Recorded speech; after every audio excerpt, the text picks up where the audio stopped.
भाग 5वा. उपासकांसाठी जीवन नियम म्हणजेच विनय. 1. श्रीमंतासाठी जीवन नियम. दारिद्र्यात धन्यता मानावी असा भगवंतांनी दारिद्र्याचा गौरव कधीही केला नाही.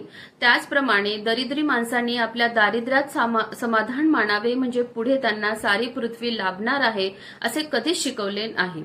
या उलट संपत्ती ही स्वागतार्ह आहे असे ते म्हणतात. एका गोष्टीवर मात्र त्यांचा कटाक्ष होता आणि ती म्हणजे संपत्ती ही विनयशासित म्हणजे सन्मार्गाच्या नियमानुसारच अर्जित केलेली असली पाहिजे. एकदा अनाथ पिंडक भगवंताकडे आला आणि त्यांना अभिवादन करून सन्नीत बसून म्हणाला, भगवान, गृहस्थाला स्वागतार्ह, सुखकर आणि पथ्यकर, परंतु त्याला दुष्यप्राय अशा कोणत्या गोष्टी आहेत?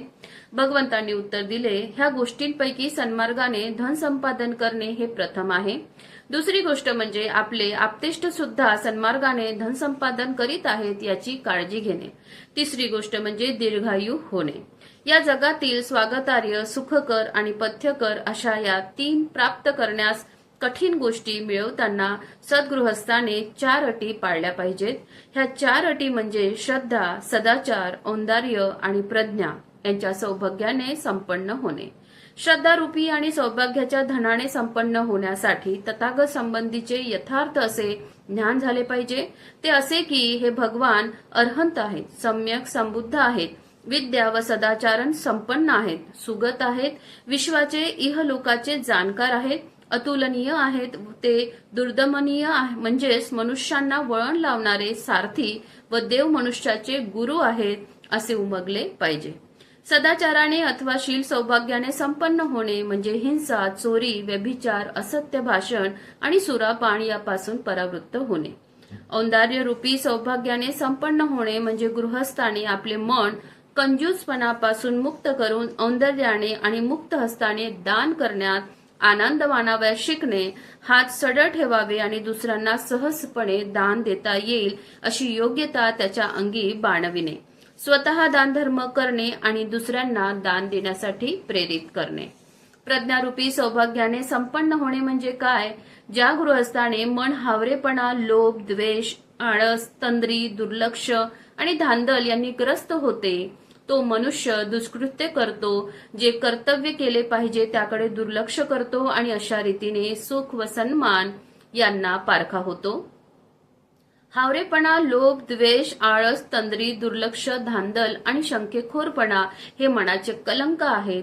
जो गृहस्थ ह्या मानसिक कलंकापासून मुक्त होतो त्याला थोर आणि भरपूर अशी प्रज्ञा लाभते. दोषरहित अशा प्रज्ञेने त्याची दृष्टी स्वच्छ होते, तो पूर्ण ज्ञानी होतो. अशा रीतीने सन्मार्गाने, न्यायाने, थोर परिश्रमाने, मनगटाच्या जोरावर, निधडाच्या घामावर संपत्ती कमावणे ही धन्यता मानण्याजोगी गोष्ट आहे. असा सद्गृहस्थ स्वतःला सुखी, आनंदी करतो आणि सदैव सुख समाधान भोगतो. त्याप्रमाणेच आपले आईबाप, पत्नी, मुले बाळे, सेवक, कामकरी, मित्र आणि सहचारी यांना सुखी आणि आनंदी करतो आणि त्यांना सदैव सुखात ठेवतो. 2. गृहस्थासाठी जीवन नियम. ह्या विषयावरील भगवान बुद्धांचे विचार शृगालाशी झालेल्या संभाषणात म्हणजे शृगालवाद सूत्रात अंतर्भूत झाल्याचे प्रसिद्ध आहे. एकदा भगवान राजगृह येथील वेळुवनातील कलंदक निवासात विहार करीत होते.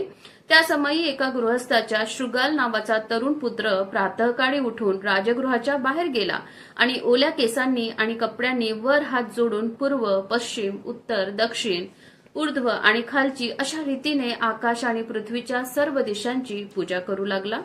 त्या दिवशी सकाळी भगवंताने चिवर परिधान करून चिवर व भिक्षापात्र घेऊन राजगृहात भिक्षेसाठी प्रवेश केला.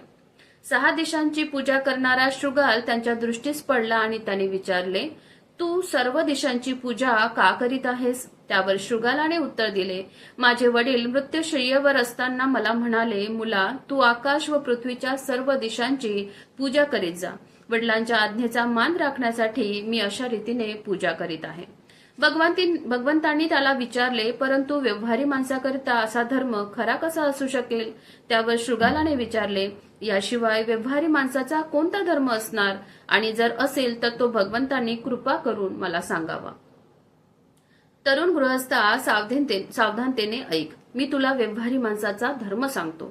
तरुण शृगाल म्हणाला, ठीक आहे भगवंत.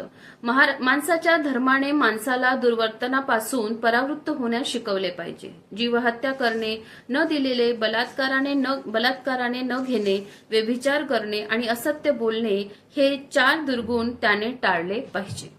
शृगाल, हे लक्षात ठेव की पापकर्मे ही पक्षपातीपणा, शत्रुत्व, मूर्खपणा आणि भय यामुळे घडतात. यापैकी कोणताही हेतू त्याच्या कृत्याच्या मागे नसेल तर त्याच्या हातून पापकर्म घडणार नाही. माणसाच्या धर्माने त्याला आपल्या संपत्तीची उधळपट्टी करू नये असे शिकवले पाहिजे. मद्यपानाचे व्यसन, अवेळी रस्त्यावरून भटकत राहणे, जत्रातून परिभ्रमण करणे, जुगाराची सवय जळणे, कुमित्रांची संगत धरणे आणि आळशी सवयी अंगी लावून घेणे यामुळे संपत्तीची धुळधाण होते. शृगाल, मद्यपानाच्या सवयीने 6 प्रकारची संकटे उद्भवतात. संपत्तीचा खराखुरा नाश, वाढती भांडणे, रोगाधीनता, शीलभ्रष्टता, अश्लील वर्तणूक आणि बुद्धिनाश ही ती 6 संकटे होत.